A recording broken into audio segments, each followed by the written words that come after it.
제가 이제 예측을 주력으로 하는 사람이거나 아니면 사람들한테 예측을 파는 이런 입장은 아니고, 저는 이제 저를 위해서 예측을 하는 입장인데요. 예측이라는 게 제가 오늘 또 설명을 하겠지만 참 쉽지 않은 거거든요. 제가 이제 생각하는 예측은 어떤 느낌인지에 대해서, 예측이 가능하냐 불가능하냐, 이거는 크게 의미 없는 질문인 것 같아요. 왜냐하면 예측이 불가능하다 하는 쪽에 보통 입장을 보면, 예측이 불가능하다 이꼴 예측은 쓸모없다라고 이제 치부하는 경향이 좀 있는데, 그 예측 가능성의 한계를 인식하는 거랑 모든 예측이 다 쓸모없다라고 치부하는 거는 좀 다른 문제죠.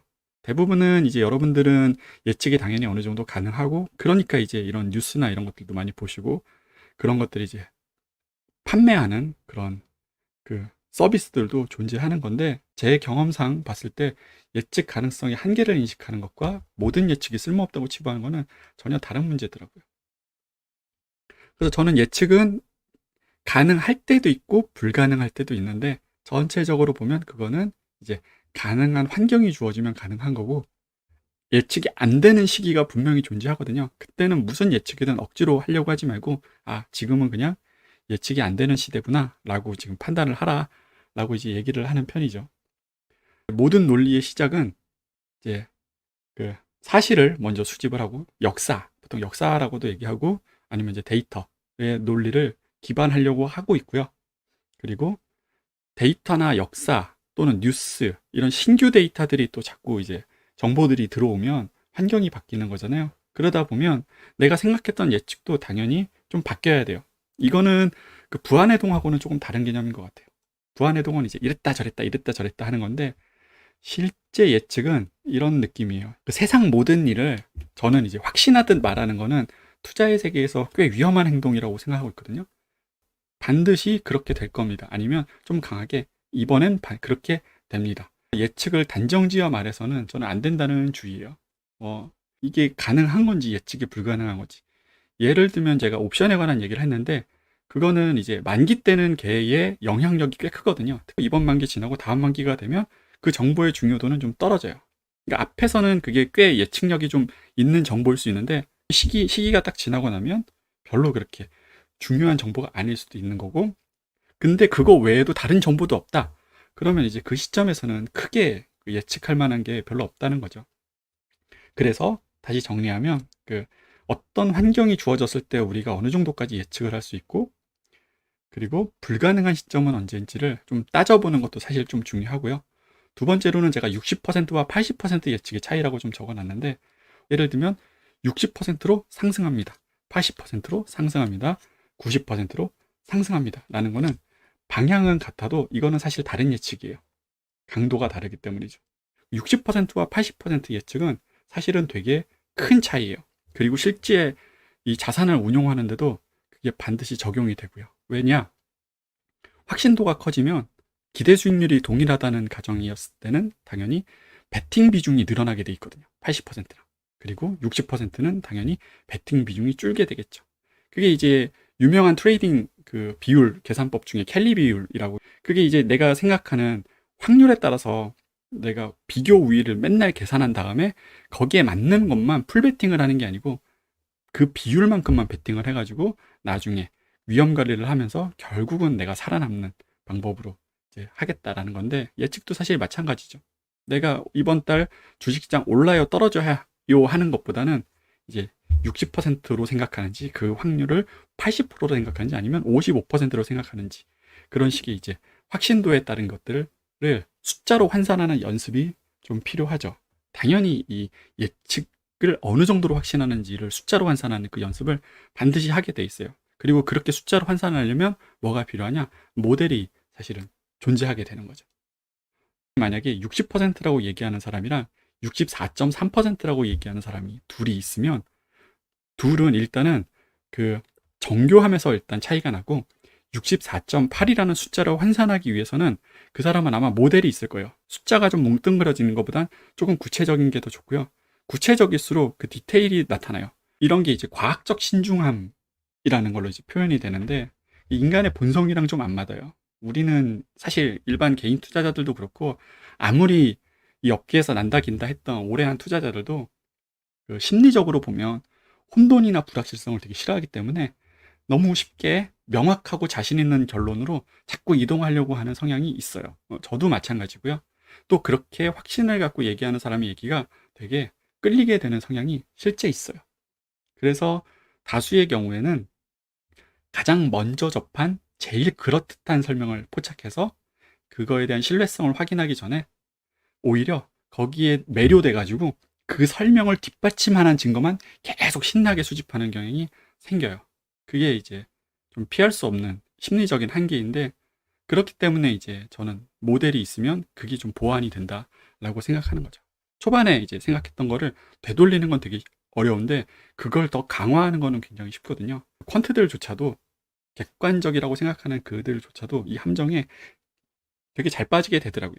내가 하락한다고 생각을 하고 한번 이제 논리를 잡기 시작하면 하락하는 것만 계속 이제 수집을 하게 되는 거죠. 반대 이론에 대해서는 자꾸 눈을 감게 되거나 그렇게 되는 거죠. 예측가들은 그 어떤 확정적인 수치를 제시하기보다는 좀 탄력적으로 해석할 수 있는 말로 하는 예측을 조금 더 좋아하는 편이에요. 왜냐면 그게 비판에서 조금 더 자유롭고 내가 자신 있게 발언할 수 있는 거거든요. 그래서 사람들은 또 금융 전문가들의 조언을 구할 때 그 자신감과 능력을 좀 동일시하는 경향이 있거든요. 그래서 저처럼 어중간하게 확률 운운하면서 될 수도 있고 안 될 수도 있고 실패할 수도 항상 있습니다, 이렇게 얘기하는 예측가가 있다면 되게 안 좋은 인상을 주겠죠. 그리고 대부분의 그런 사람들도 이런 걸 이제 대중에게 공표하는 사람들도 예측가들도 본능적으로 그 사실을 알기 때문에 말로 하는 예측을 선호하지 숫자로 정확히 콕 집어서 하는 예측을 그렇게 선호하진 않아요. 안타까운 사실이지만 예측가의 자신감과 실제 예측 능력은 같이 비례하진 않는다고 생각하고 있거든요. 왜냐하면 이 투자의 세계에서 그 절대적인 확실성은 사실 존재하지 않기 때문이죠. 그래서 어쩌면 확률을 얘기하는 아까 64.8%라는 확률을 얘기하는 예측가 의견을 듣고 64.8%야? 그럼 오른다고 얘기한 거네? 라고 아예 100%로 이렇게 밀어버리기보다는 그 예측가가 그 숫자를 환산하기 위해서 어떤 정보를 사용을 했고 내가 보기에 그 정보가 합당한지 아닌지, 또 그에게 어떤 면은 주관적인 거고 어떤 건 객관적인 건지를 듣고 근거를 스스로 해석해보고 정보 중에 하나로 취급하는 게 예측에는 더 도움이 될지도 몰라요. 다시 말씀드리지만 절대적으로 확신하는 가득 찬 분들을 참 많이 만나봤지만 그들의 예측력이 그렇게 뛰어났냐 싶으면 사실은 아니었던 경우가 훨씬 많았고요. 오히려 좀 겸손하신 분들의 의견, 이럴 수도 있고 저럴 수도 있지만 내가 이 의견을 얘기하는 이유는 요러한 근거 때문이다라고 겸손하게 말씀하시는 분들의 의견이 훨씬 더 도움이 많이 됐던 경험이 있어요. 그리고 저는 이제 그분들을 통해서 아이디어를 얻고 실제 데이터 인프라스트럭처를 이제 구성하기도 했었죠. 자신감과 능력을 혼동하지 말라는 뜻이에요. 이거는 한 100번을 얘기해도 사람들이 또 그 함정에 빠지게 되어 있어요. 함정에 빠지게 되어 있어요. 최근성 편향이랑 이 자신감과 능력을 혼동하는 이 경향은 결코 사라지진 않더라고요.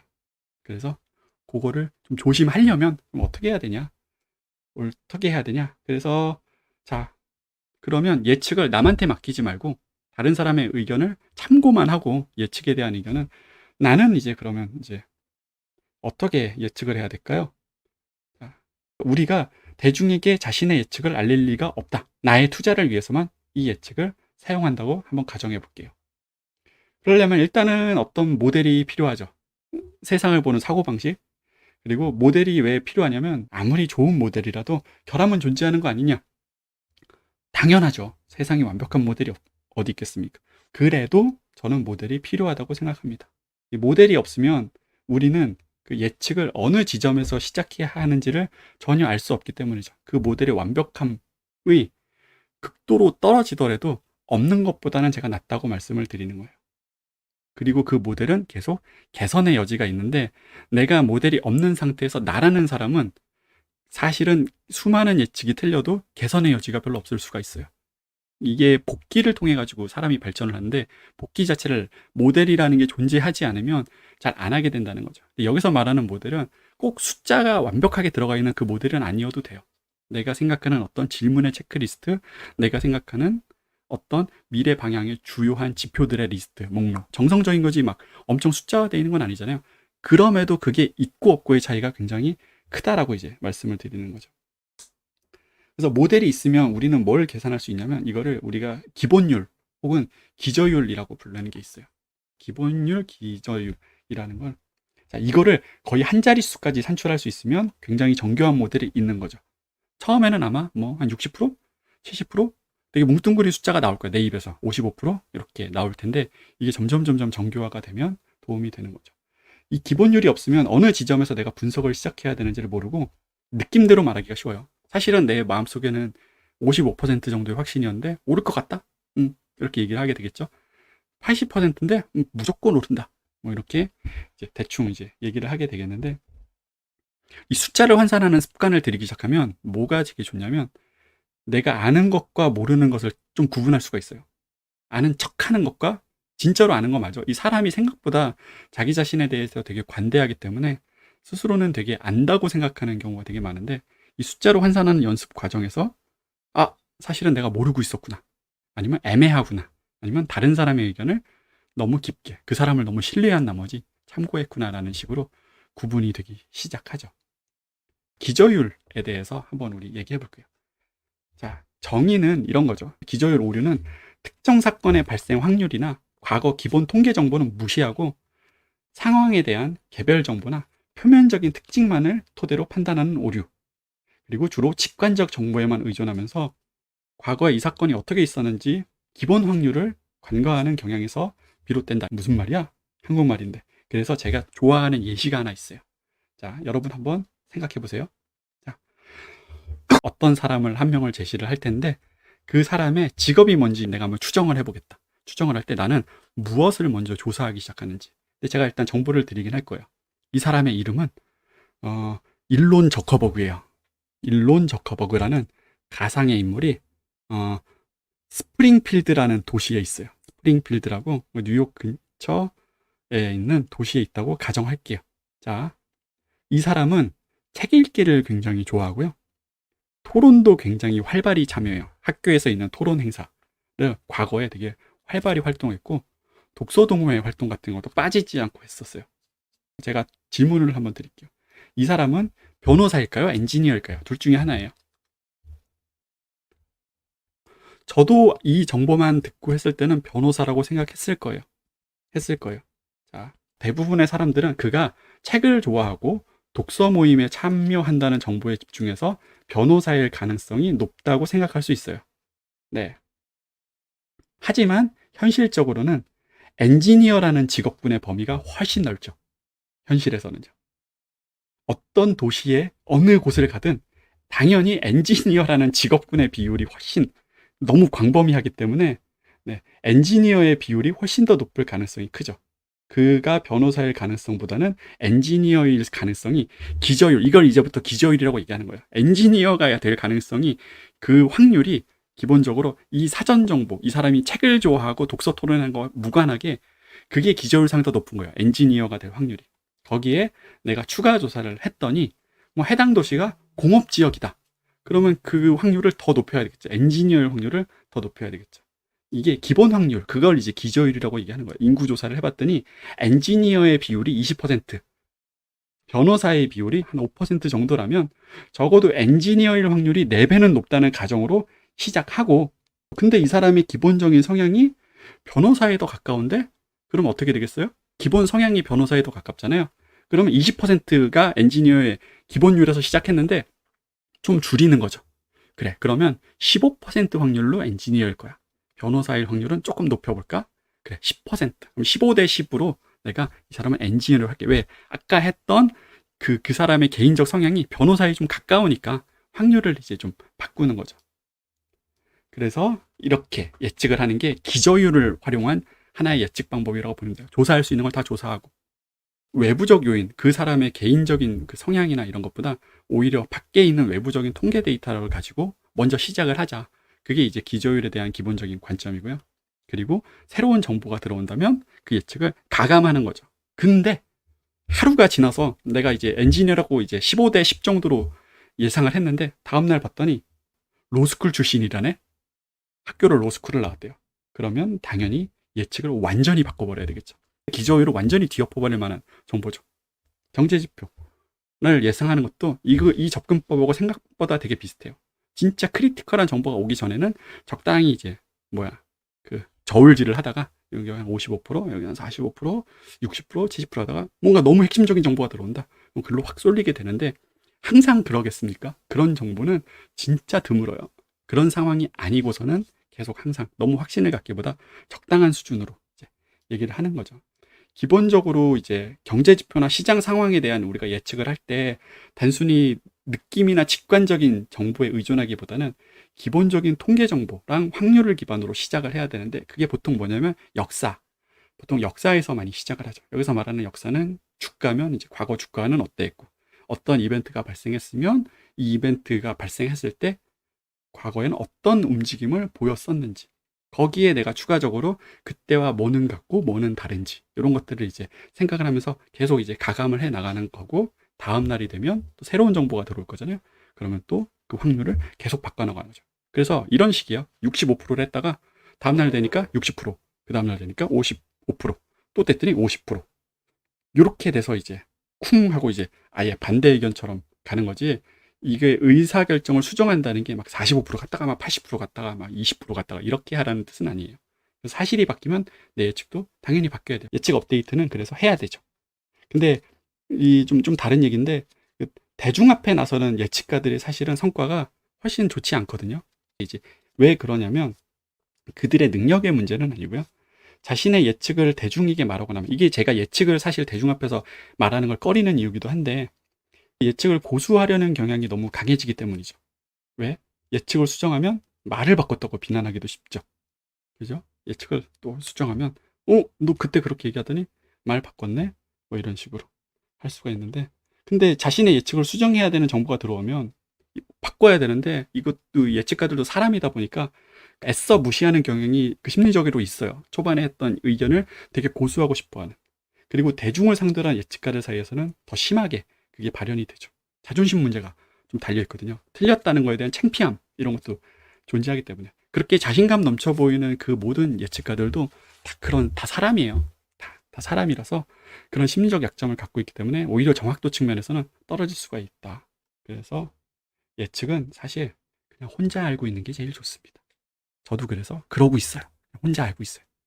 점진적인 수정을 가하라. 예측을 업데이트를 해라. 자주 업데이트해라. 뭐 그 얘기였는데 네. 그래서 결론은 이거예요. 이거는 이제 대중을 위한 예측이 아니고 진짜로 나는 예측을 잘해야 되잖아요. 그러려면 어떤 습관을 좀 들여야 되냐면 네, 스스로 예측을 일단 제일 해보는 게 먼저 중요하고요. 모호한 예측을 조금 최대한 덜 하도록. 근데 모호한 예측은 어떤 느낌이냐면 내가 그 빠져나갈 구멍을 스스로 주지 말라는 소리야. 오른다 라고 얘기를 하면 이게 1년 뒤에 오르는 건지 3년 뒤에 오르는 건지 3개월 뒤에 오르는 건지 스스로한테 한번 이제 생각을 해보자는 거죠. 난 얘를 어느 정도 기간에 어느 정도 확률로 어느 정도 크기로 될 거라고 그거를 정해놓으라는 말이죠. 그게 정성적이든 계량적이든 말이죠. 나는 혹시 방향성만 가지고 얘기한 거 아니까 오를 것 같다 떨어질 것 같다. 그래서 해주고 싶은 말은 막연한 예측으로 너무 스스로를 속이지 마세요. 막연한 예측으로 빠져나갈 구멍을 남들한테 공표하는 사람은 그 빠져나갈 구멍을 만들어야 되지만 자기를 방어하기 위해서 내가 날 자신한테 그럴 필요는 없잖아요. 그래서 방향도 중요하고 오르는지 떨어지는지 확률 몇 퍼센트로 오를 것 같고 몇 퍼센트로 떨어질 것 같지. 그리고 뭐까지 명시해야 되냐? 기간까지. 제가 중간에 올렸다가 지워버린 그 쇼츠 있잖아요. 거기 제가 뭘 명시했겠어요? 3개월 그리고 그 이후 이제 9개월 그래서 총 1년 기간을 명시를 했죠. 그리고 확률 그리고 몇 퍼센트 오를 것 같은지까지 그 자리에서 다 얘기를 했거든요. 막연한 예측으로 스스로를 속이지 말고 방향, 확률 그리고 기간까지 명확하게 틀리든 맞든 일단 적어 놓던지 기록을 해놓고 나중에 틀리면 어쨌든 내가 예상하지 못한 지표에서 뭔가 튀어서 틀렸다. 그것조차도 굉장히 괜찮은 피드백일 수가 있죠. 그렇죠? 그래서 한번 예시를 들어드리려고 해보자. 자, 이제 여러분 예측을 해봅시다. 오늘부터 나중에 어떻게 될 건지. 자, 지금부터 보여드리는 거는 하나의 예시예요. 하나의 예시. 예시를 해봅시다. 절대로 새겨듣지 마세요. 자, 최근에 무슨 일이 있었냐? 자, 이게 페드의 50bp 금리 인하의 영향이 있을 거다. 시장에. 있을 거다. 있을 거다. 왜? 지금 누가 봐도 제일 중요한 정보는 얘잖아요. 뉴스에서 가장 많이 언급되는 정보죠. 그래서 발표 후 3개월간 봤더니 S&P 500 지수 상승 확률이 17 나누기 18이었다. 71년부터는 상승 건수가 좀 많았는데 상승 건수가 대부분 80년대 이전이었고 2008년 금융위기 이후 페드의 영향력이 더 증대되었다라고 감안했을 때 최근 데이터에 내가 조금 더 높은 가중치를 주겠다라고 하면 이제 하락 확률을 좀 55 정도로 나는 잡겠다. 55 정도로. 네. 라고. 근데 어느 정도 떨어질지는 예상 못하겠다. 하락폭은 예상이 불가능하니까 다른 모델로 가보자. 다른 모델로 갔더니 지금 시장에 있는 사람들이 가장 중요하게 보는 지표가 뭘까? 판단하는 이제 기준이 하나 있어야 되겠죠? 여기부터는 주관성이 좀 들어갔어요. 미국 국채 금리가 중요하고 장단기 금리 차이가 좀 중요하고 그리고 위기의 징후는 하이힐드 스프레드에서 나오니까 그거 좀 중요하게 생각하고 있고 누가 봐도 지금 인플레이션을 가장 사람들이 주목하고 있다. 이 네 개의 지표를 가지고 쭉 돌려보는 거죠. 뭘 돌려보냐? 이 네 개의 지표가 유사했던 과거 날짜들은 혹시 없는지 이 네 개의 지표가 다 현재와 유사했던 과거 날짜는 없는지 살펴봤더니 2018년 9월 중순부터 9월이랑 11월 초가 나왔는데 그때 그 전 기간 동안 비슷했다는 소리예요.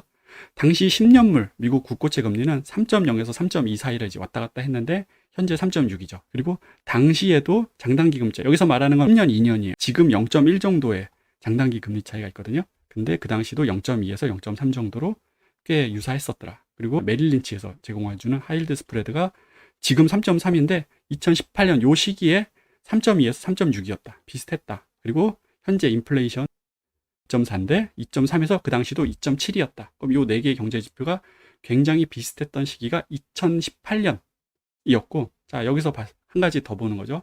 그러면 최근에 주가 상승률까지 포함해서 가장 비슷한 시기는 언제였을까 보면 2024년 9월 18일 기준으로 1년간 26%가 올랐거든요. S&P 500이죠. 그리고 1분기, 한 분기는 2.4% 올랐는데 쭉 보면 이때가 좀 비슷해요. 16% 올랐고 이때도 비슷하죠. 근데 둘은 거의 붙어있는 기간이긴 하죠. 16%, 15% 그리고 한 분기에 4.7% 올랐던 요 시기가 되게 비슷하네 라고 해서 과거의 저 시점이 경제지표도 굉장히 지금과 유사하고 실제로 많은 것들이 비슷하다. 그럼 그 다음에는 어떻게 됐지? 시장이 봤더니 제가 3개월을 예상한다 그랬잖아요. 왜냐하면 3개월을 예상하는 이유도 있어요. 경제지표와 그 1주나 1개월 이내 시기는 거의 상관관계가 잘 나타나질 않아요. 통계적으로. 유의성이 거의 떨어지거든요. 그래서 저는 3개월을 세팅을 했고, 세팅을 해봤더니 마이너스 12%, 마이너스 14%, 마이너스 4.5%이 정도가 나오더라. 그래서 3개월 하락폭은 요거 대충 평균 때려서 마이너스 10% 정도로 예상하겠다. 자, 앞에서 하락 확률 55%, 3개월간 마이너스 10% 예상한다. 그리고 다른 정보는 혹시 없나 봤더니 LPPL 기준으로 S&P 500의 버블 강도가 24로 나왔는데 그렇게 낮은 수준이 아니다. 이게 거의 0에 가까워야 되거든요. 웬만한 주가 지수는 24.6은 그 LPPL 나중에 동영상 보세요. 높은 편이죠. 그래서 하락 확률을 좀 더 높였어요. 55에서 65% 정도로. 예상 하락폭은 그대로 두고 기간은 3개월. 이렇게 싹 해서 시나리오를 몬 거죠. 거기다 이제 옵션 시장 금요일 만기에 있었는데 효과마 상태로 변동성 확대가 예상이 되는데 지금은 이제 만기 끝났죠. 별 이슈 없었어요. 그래서 투자 시나리오는 3개월간 S&P 500 하락 확률은 65% 정도로 예상을 하고 S&P 5600 이하에서는 옵션 때문에 변동성이 커질 거다. 설명 안 했는데 제로감마 포인트 계산하는 뭐 하여튼 그런 공식이 있어요. 그래서 하락폭 10%의 높은 변동성 추가해서 하락폭이 만약에 10이 나올 것 같으면 더 나올 수 있다. 얘 때문에. 그래서 마이너스 15에서 마이너스 14이. 요 정도 퍼센트면 내가 틀릴 확률까지 감안해서 모델로 봤을 때 목표 주식 비중은 30% 정도 가져가고 그 외에는 70% 정도는 무위험 자산으로 가져가야 되겠다. 자, 1번부터 4번까지 뭐냐? 내가 틀렸을 때 지수가 예상과 달리 오르면 그러면 나는 30%가 아니고 10으로 줄일 거다. 30을 가져갈 건데 줄일 거다. 지수가 급격하게 그 3개월에 너무 많이 떨어지면 비중을 오히려 늘릴 거다. 10에서 이 정도 떨어질 거라 예상을 했는데 더 떨어졌으니까 늘릴 거다. 그래서 일단 30을 언제 채우냐? 옵션 만기 이후. 사실 다음 주죠. 채울 거다. 그리고 뭘 채울 거냐? 스코어 90점 이상의 우량 주식으로 나는 채울 거다. 여기까지 시나리오 짜놓고 이제 기다리는 거죠. 그래서 변하는 정보는 없는지 보는 거죠. 이런 시나리오대로 하지만 다음날 제가 어떻게 바뀔지 몰라요. 저는 대중을 대상으로 하는 예측가는 아니니까. 언제든지 항상 바뀔 수 있다는 걸 염두에 두시고 오늘 예측과 관련된 내용의 결론이옵니다.